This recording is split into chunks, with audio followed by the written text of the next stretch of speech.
सिन्नर तालुक्यातील पंचायत समिती निवडणुकीच्या आरक्षणाची सोडत अखेर जाहीर झाली आहे। विविध प्रवर्गानुसार गणांचे आरक्षण निश्चित झाल्याने आता तालुक्यातील निवडणुकीचे चित्र स्पष्ट झाले। नुकतीच पंचायत समिती सदस्य पदांसाठी आरक्षण सोडत पूर्ण झाली आहे।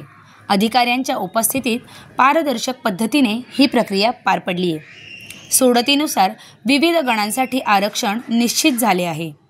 नायगाव सर्वसाधारण महिला, माळेगाव अनुसूचित जाती महिला, मुसळगाव सर्वसाधारण महिला, गुळवंच नागरिकांचा मागास प्रवर्ग महिला, सोमठाणे नागरिकांचा मागास प्रवर्ग, शहा सर्वसाधारण, पांगरी बुद्रुक सर्वसाधारण, नांदूर शिंगोटे सर्वसाधारण, दापूर नागरिकांचा मागास प्रवर्ग महिला, डोबेरे अनुसूचित जमाती, ठाणगाव सर्वसाधारण, शिवडे अनुसूचित जमाती महिला।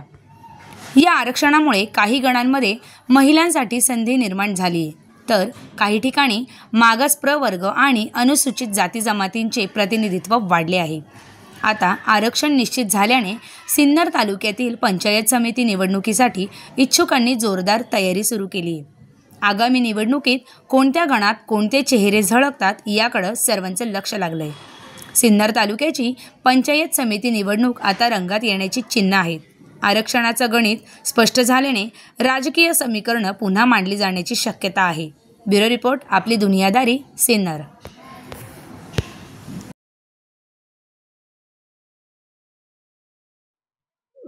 माननीय राज्य निवडणूक आयोग आणि माननीय जिल्हाधिकारी नाशिक यांच्या आदेशानुसार आज सिन्नर तालुक्यामध्ये पंचायत समिती सार्वत्रिक निवडणुकांसाठी निर्वाचक गणांची आरक्षणाची सोडत काढण्यात आली।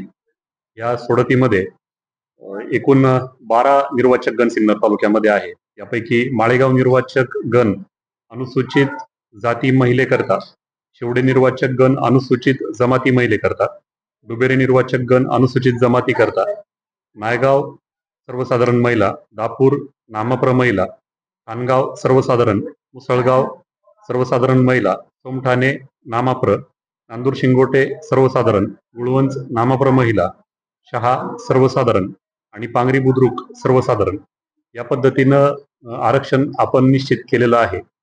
आरक्षणाच्या वेळी जे काही ग्रामस्थ किंवा नागरिक उपस्थित होते त्यांच्या सर्व शंकांचंही निरसन केलेलं आहे आणि आरक्षणाची सोडत शांततापूर्ण वातावरणात पार पडलेली आहे।